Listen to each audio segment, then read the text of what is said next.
when you went to space, because you can hear me now. Yes, every word clear as a bell. Thank you. What was the one feeling that you weren't expecting when you went to space? What a great question. I talk about this a great deal because it's a very moving moment for me. So unexpected. So everybody's playing around with weightlessness. You know, we had all this education of weightless. I saw a film of Jeff Bezos on the first trip that they went on. That Bezos is floating on his stomach, you know, like this, and his back is to us, and there's cameras all over. So this camera was shooting his ass. Okay? And there was a kid, an 17, 16-year-old, and the kid was throwing candies at his ass. And that's the way they spent part of the time of the 3 precious minutes in space.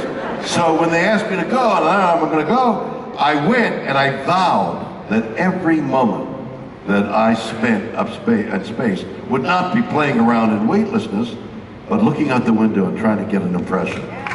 And when I looked behind me, as I started off at the window, I looked behind me, I could see something I've never heard discussed before.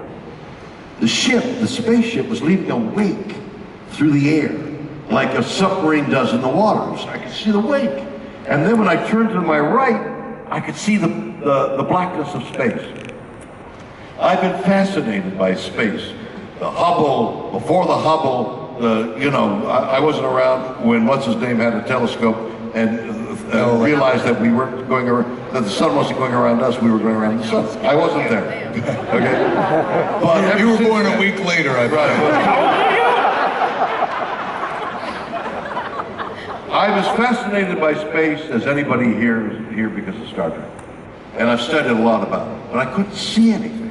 All that was there was black, black, black. It was so black, it was like a darkness I'd never seen before. I saw death. And I looked back there, and I saw the beige of the Texas desert, and the whiteness of the clouds, and the blue of the planet, and I realized that's death, that's life, and that's how I began.